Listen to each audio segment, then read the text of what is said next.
शास्त्रों में भाद्रपद मास को अत्यंत पावन और शुभ माना गया है। इस महीने में कई प्रमुख पर्व आते हैं, जैसे श्री कृष्ण जन्माष्टमी, राधा अष्टमी और गणेश उत्सव। इन्हीं में से एक है ललिता सप्तमी, जो भाद्रपद मास के शुक्ल पक्ष की सप्तमी तिथि को मनाई जाती है। इसे राधा रानी की प्रिय सखी ललिता देवी के जन्म दिवस के रूप में श्रद्धा से मनाया जाता है। यह पर्व हर साल राधाष्टमी से एक दिन पहले आता है। इस वर्ष ललिता सप्तमी का व्रत 30 अगस्त 2025 शनिवार को रखा जाएगा। कब है ललिता सप्तमी का व्रत? ललिता सप्तमी, जो भाद्रपद मास के शुक्ल पक्ष की सप्तमी तिथि को मनाई जाती है, हर साल राधा अष्टमी से ठीक एक दिन पहले आती है। इस साल 30 अगस्त शनिवार को यह शुभ पर्व मनाया जाएगा। इस दिन भगवान कृष्ण और राधा रानी की प्रिय सखी देवी ललिता का जन्मदिन मनाया जाता है।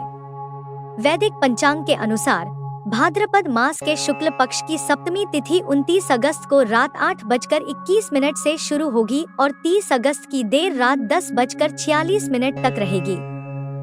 इसलिए 30 अगस्त को ही ललिता सप्तमी का व्रत रखना और देवी ललिता की पूजा करना शुभ माना गया है। ललिता सप्तमी के शुभ योग। ललिता सप्तमी के दिन कई शुभ योग बन रहे हैं, जो इस तिथि के महत्व को और भी बढ़ा देते हैं।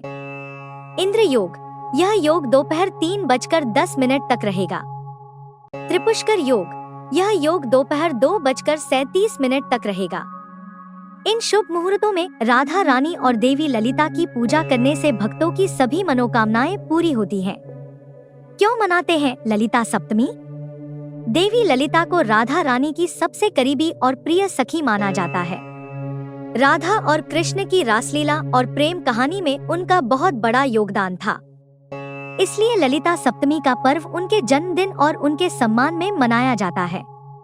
इस दिन देवी ललिता की पूजा करने से राधा रानी और भगवान श्री कृष्ण प्रसन्न होते हैं और अपने भक्तों को प्रेम और सौभाग्य का आशीर्वाद देते हैं। ललिता सप्तमी की पूजा विधि। ललिता सप्तमी के दिन सूर्योदय के समय उठकर स्नान करें और स्वच्छ वस्त्र पहनें। इसके बाद निम्नलिखित विधि से पूजा करें। सबसे पहले भगवान गणेश, राधा रानी और श्री कृष्ण का ध्यान करें।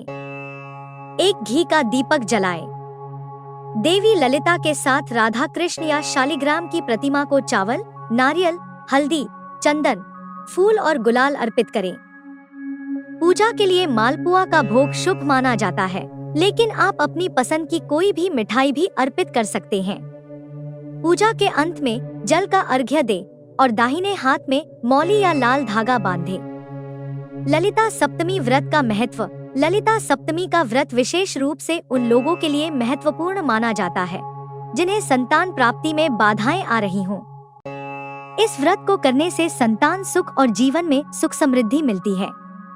नवविवाहित जोड़े भी इस व्रत को रख सकते हैं ताकि उनका वैवाहिक जीवन खुशहाल और प्रेमपूर्ण रहे।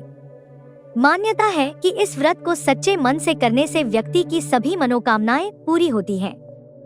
भाद्रपद मास का यह पर्व केवल देवी ललिता की आराधना भर नहीं, बल्कि राधा कृष्ण के प्रेम, भक्ति और सौभाग्य का प्रतीक है। श्रद्धा से इस दिन व्रत एवं पूजा करने से जीवन में सकारात्मक ऊर्जा और दिव्य आशीर्वाद की प्राप्ति होती है।